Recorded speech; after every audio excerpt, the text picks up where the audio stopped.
actually get a lowering there, like that. Okay. You know, it has a dual effect. As his head goes down like that, it blocks out sight of all the things he wants to look at, and it makes him psychologically feel more relaxed. Because if his head is down, he is allowing you to look for the danger. Yeah. Yeah? So that will relax him. The dominant horses, the ones looking for danger, are the ones with their heads up. The horses with their heads down, preferably eating the grass, are the ones that are being submissive, and they can be totally relaxed because they don't have to worry about danger because somebody else is worrying about it. Yeah. So yeah, your ability to lower his head like this is what puts you in charge. So yeah, that's it, good. So don't let him come up again. And I'm more than happy if he goes down and stretches down, but he is not to bring his head up, and his poll should be below his withers. Yeah, there you go, and he's chewing the bit and relaxing the jaw. That's super. So go large and just ask him to walk a little bit more actively. But still dropping down, so it's, you know, go to one thing, go to the other. When you push him forwards, if the head comes up again, then ask the head to go back down. When the head is down, then ask him to go more forward. And eventually the two things will meet in the middle. Yes, I'm not trying to give you contradictory goals. You do have to tackle one thing, then tackle the other, and then come back to this one, and then go back to that one. Yeah. There. Now march a little bit more. There. And now he's actually dropping down because he's marching, yes? Change the rein. Keep him forward. So, you know, your two main things when a horse is tense are to get it to accept the contact and drop the head, and to go forward in front of your leg. Yeah, and keep him forward. Yeah, sometimes when you put the leg on and ask them to go forwards, they become more tense and lift the head, so you go back and deal with that again, and then when he's down, put your leg on, ride him forwards. So this is what you need to do in your warm-ups. Obviously, if he's being a complete and utter prat, you wouldn't look, I can't do this. No, he's not like that. But he's not. Good. Just, so yeah, sticks his nose in the air and like tenses his back.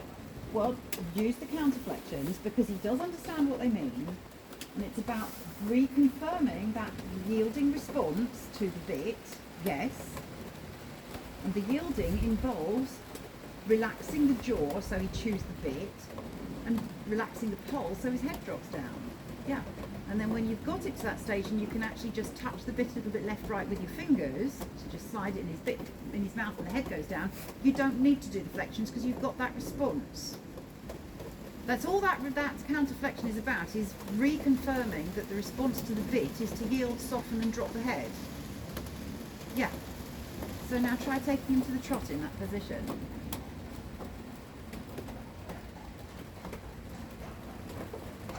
Of course, there's another horse coming now. Only marching along the back there. That's it. Yeah. Good. Super. Oh, well done. Very good. So again, just play the bit a little bit, softly left and right, and if you can lower his head. Where's that silly squeak? It's that door. Yeah, it sounds like something, exactly, an animal. It was an animal or a bird. The first few times it did it, I was like, what the hell is that? But yeah, I've been here long enough now to know that it's the door. Yeah, so then your next task, once you've got him into the trot like this, is to get him to bend. Because if he bends, the inside muscles will have to contract and the outside ones, to allow the bend, will have to relax. So you start relaxing the outside of his body by getting the inside to contract. Make sense? Yeah. And then again, you just play the rein and ask him to drop down. You're doing very well, but you know, this is the procedure that I want you to follow when he's tense. Because this is the order of priorities. Yeah, just keep going. And ignore that and just keep going. Yeah. So are we doing like small circles? No, you can do, I would do large circles probably. The small circles will slow him down too much because they take more effort. So yeah, large circles, yeah, and again, just play the bit a little bit, and if he's not dropping down when you ask him to, you can go back to counterflexion. If in an extreme circumstance, not today, but you know, at a show, and this makes him more tense, come back to walk and do it in walk again. So every time there's an issue, you can take a step back to an earlier stage. And that's the main procedure. Yeah, and make sure the hand goes up and across forwards, not backwards. Yeah, it never has a backward feel. That's right, just keep going. Yeah, there we go, he's starting to go. Just wait him out until that head goes down. Scratch him with the other hand, so yeah, that's right. And then you can steer him with the other hand by touch and relax, touch and relax. Keep going, keep going, keep going, keep going. Yeah, and whenever that happens, you just ignore it. There, now he's starting to relax. Now just move the bit a little bit left and right. Yeah, and there we go, down again. And now find right bend. Yes, right leg. Yeah, there you go. Yeah. Right leg, right bend. Good, right leg. Yeah. And then next time you come near that door, just move the bit a little bit before you arrive there and try and drop his head a little bit lower. So he has to go past it in submissive posture. Yeah, that's nice. So try and take the head a little bit lower now. A little bit lower. So move the bit, inside leg, and move the bit. Better. Yeah. So now take him down to the other end and circle down there. Again, drop the head and neck down.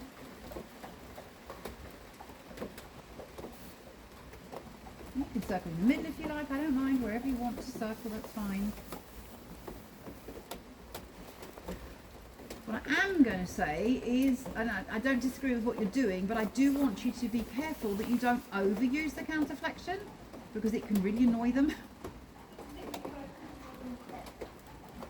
Move the bit and see if you've got a better response and he's dropping down by moving the bit to the left and right in his mouth. Yeah, like that. And then just be a little bit more determined, move it a little bit more positively and forwards into it, because hopefully we're past the knees. Yeah, that's better.